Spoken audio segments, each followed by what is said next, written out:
Yo, what's up mga ka-discovery? Gusto ko lang palang magbigay ng komentary sa nangyayari ngayon sa ating bansang Pilipinas at sa ating gobyerno. Yeah, mga ka-discovery, matindi yung ngayon, yung mga nangyayari ngayon simula nung nagkaroon ng mga iba't ibang mga issue yung natin, yung DPWH. Tapos ngayon ay ang mga tao ay nagrarally-rally ngayon. Bali ngayon bibigyan ko lang ng komentary yung nangyayari sa Pilipinas ngayon kasi napakatindi. At ngayon kapapasok lang na balita at nagpost na si General Nicolas Torre III dun sa post niya na nagbigay siya ng opinion niya sa nangyayari din dito sa ating bansang Pilipinas. Yan mga ka-discovery, talagang sobrang gulo na talaga. Talagang yung mga kabataan natin, yan yung nakikita nila pagtingin nila sa social media, politika, kung ano-anong mga siraan. Hindi maganda Hindi maganda yung nangyayari sa natin, sa bansa natin ngayon. Kaya bukas September 21 maraming magpupunta dun sa Luneta at sa EDSA kasi yan yung magbibigay sila ng yung mga tao ng hinaing sa nangyayari sa bansa natin, lalo na yung nangyaring na korupsyon sa DPWH. Yan ang gusto ng mga tao kasi mapanagot yung mga dapat mapanagot kasi maraming mga sinasangkot doon. Yan, bukas September 21 maraming mga tao ang dadagsa at magbibigay ng kanilang saloobin sa nangyayari ngayon sa korupsyon dito sa ating gobyerno. Yan mga ka-discovery, ilang taon na bang naging presidente si Pangulong Ferdinand Marcos Jr. 3 taon. Ang nangyari, ito na yung medyo magulo yung gobyerno natin ngayon kasi iba't ibang mga issue, politika, mga estudyante, yan yung mga nakikita araw-araw. Napakagulo, hindi kagaya dati, talagang focus lang sa pagpapatakbo ng gobyerno. Ngayon kung makikita mo yung pattern ng government ngayon, hindi na natin may kakaila na politika talaga. Ngayon ko lang naiintindihan yung politika kasi dati yung politika hindi ko mag-get kasi yung parang sa trabaho napopolitika ka, hindi ko siya maintindihan kasi hindi ko alam yung word na politika. Ngayon naintindihan ko na ganun pala ang politika. Napakagulo, medyo talaga madumi. At kailangan mo talagang makipag-anuan sa kalaban mo. Yun, nakikita ko ngayon yung politika, naiintindihan ko kasi nung bata ako, hindi ko hindi ko iniintindihan. Pero ngayon, medyo namumulat kasi ako kasi ilang taon. Dire-diretso, simula nung kay Sara, pinapa-impeach siya. Ang daming mga issue nagbabatuan. At ngayon yung mga mga kabataan, yan yung nakikita. Tapos ngayon sumabog yung corruption sa DPWH, mga nagpapagawa ng kalsada, mga drainage, flood control, yan. Kasi nagkakaroon ng komisyon yung mga mambabatas at yung mga kontraktor, meron silang mga connection.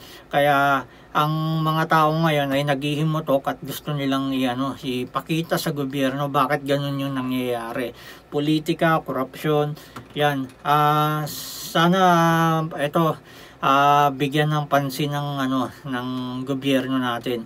At hindi natin alam ang mangyayari bukas, kung ano na bang mangyayari, kasi si General Nicolas Torre ay nagsalita na rin. Ito yung sinabi niya. Yan. Galit na ang tao sa korupsyon. Sawa na rin tayo sa panlilinlang. Bukas sa mga rally, ipakita natin ang lakas ng taong bayan. At gawin natin ito ng maingat, responsable at mapayapa. Ating tandaan, ang tunay na pagbabago ay hindi nagmumula sa karahasan, kundi sa pagkakaisa. Ako po si General Nicolas Torre III, kasama nyo laban sa korupsyon at pang-aapi. Mga ka-Discovery, sumusuporta si General Torre kasi kagaya niya, si General Torre isa rin sa naging biktima rin ng politika.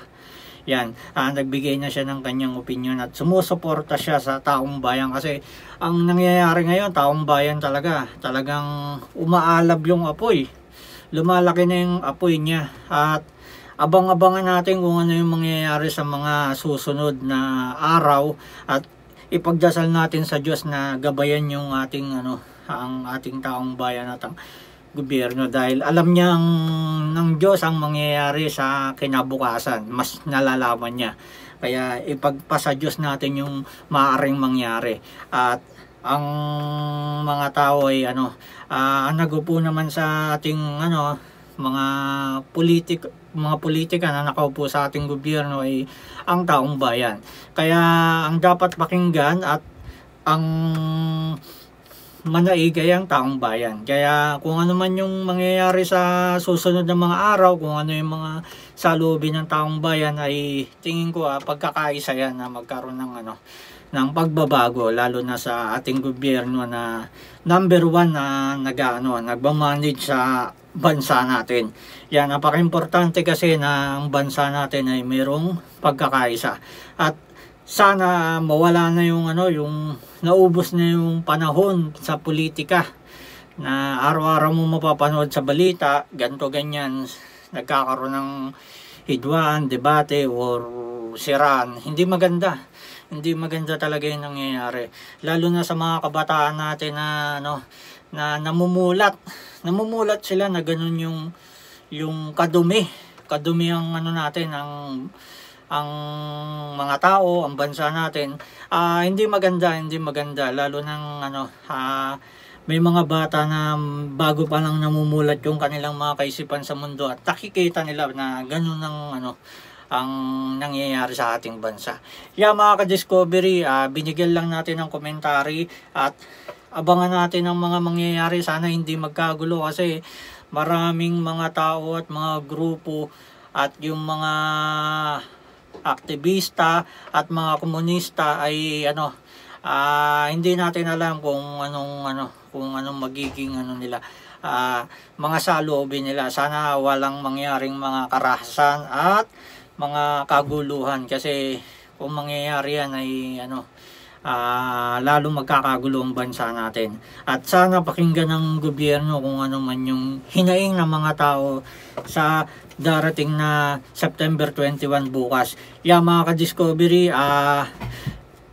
antabayan na natin ang mangyayari bukas at ipagdasal natin na sana maging mapayapa at magkaroon na ng tamang direksyon ng ating gobyerno kung ano ba ang tamang gawin sa ating bansa. Mga ka-Discovery, hanggang dito na lang ang ating komentary at sana suportahan natin ang taong bayan na kung ano yung mga hinaing nila sa ating gobyerno. Mga ka-Discovery, hanggang dito na lang ang ating vlog. Hanggang dito na lang sa muli. Thank you for watching.